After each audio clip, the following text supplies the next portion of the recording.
bonjour à tous ceux et à toutes celles qui m'écoutent de l'autre côté de leur récepteur.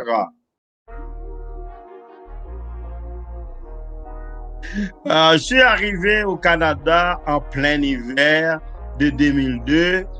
Je me rappelle, c'était un 19 novembre. J'ai passé une semaine à Montréal et puis ma destination était à Ottawa. Wow. Donc, depuis lors, je suis à Ottawa. Bon, j'étais arrivé directement en hiver, c'est-à-dire que tu comprends, on vient d'un pays chaud et puis je suis arrivé dans un congélateur. Et je me rappelle, mon ami Franz André, qui est mon chef scout, il m'avait dit « Fais attention, mon frère, tu peux tomber. » Et il y avait vraiment une tempête de neige.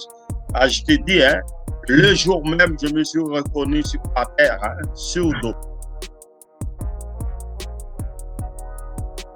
Il y a des hauts et des bas. Dans la vie même, ça fait des hauts et des bas. Donc, il y a des hauts et des bas.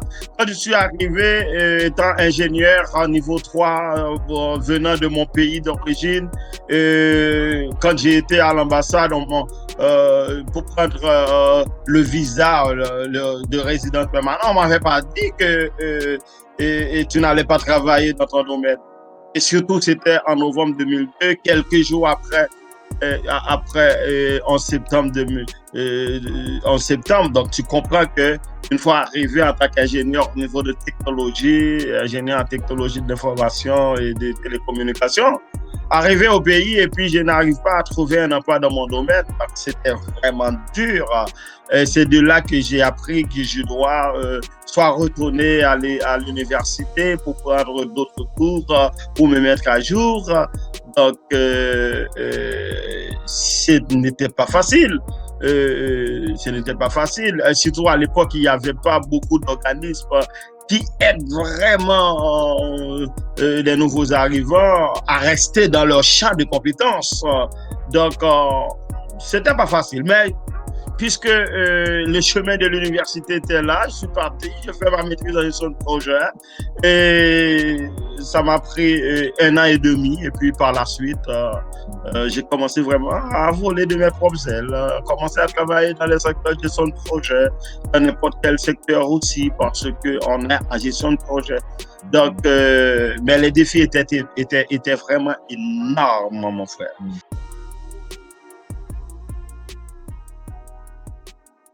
Depuis 2005, je travaille avec les nouveaux arrivants.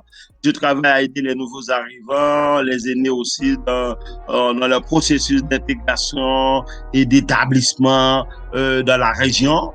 Donc, ça fait que ça me façonne d'une certaine manière à continuer à aider, à continuer à rester dans ce champ.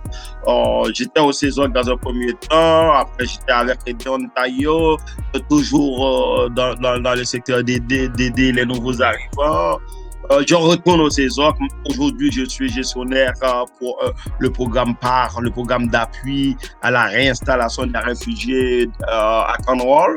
Donc, je me suis impliqué, j'ai continué à impliquer pour aider les autres. Dans ma vie, tout ce qui m'inspire, c'est le développement durable, hein, le développement durable du capital humain.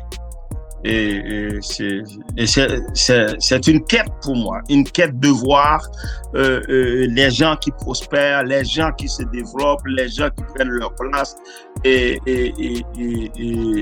de me voir quand même quelque part dans leur cheminement. Donc, ça m'inspire toujours d'être à côté des gens, pour travailler avec les gens, pour les pousser, pour les aider, de même que les gens me poussent et m'aident aussi à prospérer, à travailler, etc. Je dois te dire, si tu me dis ce que j'aime le plus, je vais te dire, j'aime le théâtre. Et toute ma vie, c'est ça. Hein. Si j'étais au Canada depuis ma naissance, je suis certain, j'allais être seulement dans ce secteur. Résilience, d'avoir beaucoup de résilience. Okay. C'est vraiment d'avoir beaucoup de résilience but d'avoir du recul sur soi-même si on veut vraiment avancer dans sa vie. Donc, la vie m'a appris à être résilient.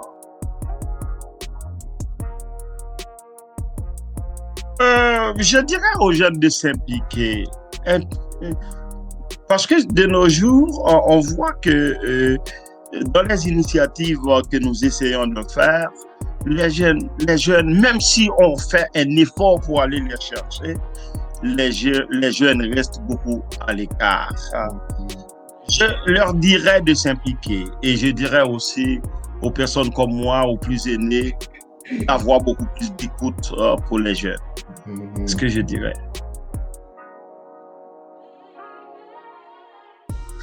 Il y a tellement de choses que je voudrais faire dans ma vie, mais sincèrement, c'est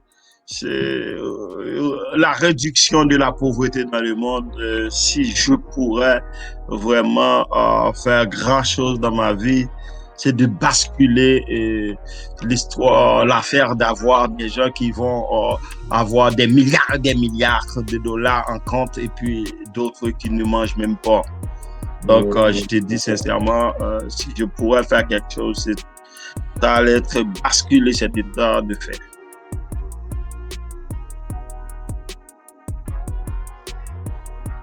Des great in me, le griot en moi, c'est si je comprends bien ce terme, parce que ce terme,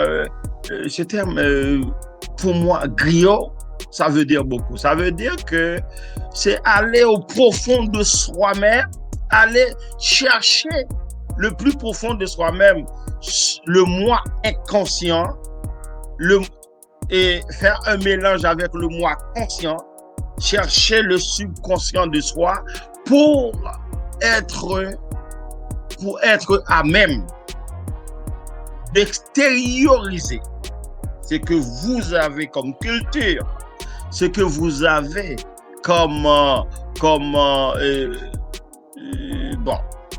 je dirais comme culture, comme inspiration pour faire savoir aux gens, pour montrer à votre environnement ce que nous autres les Noirs,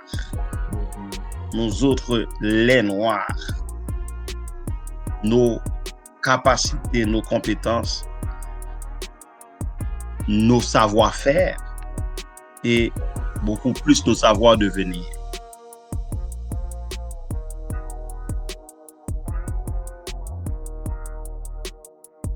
Je ne peux m'empêcher de dire à tout et à tous de se mettre ensemble pour le grand mouvement des Noirs, le grand mouvement du peuple à ascendance, ou bien des peuples à ascendance africaine, pour la création de la richesse.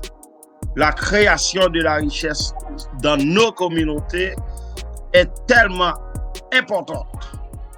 Je vous invite tous et toutes à être avec la CCMUF, qui est la coopérative communautaire multiservice. L'union fait la force pour qu'on puisse construire, bâtir un premier patrimoine immobilier au sein de la communauté afro-caribéenne au Canada.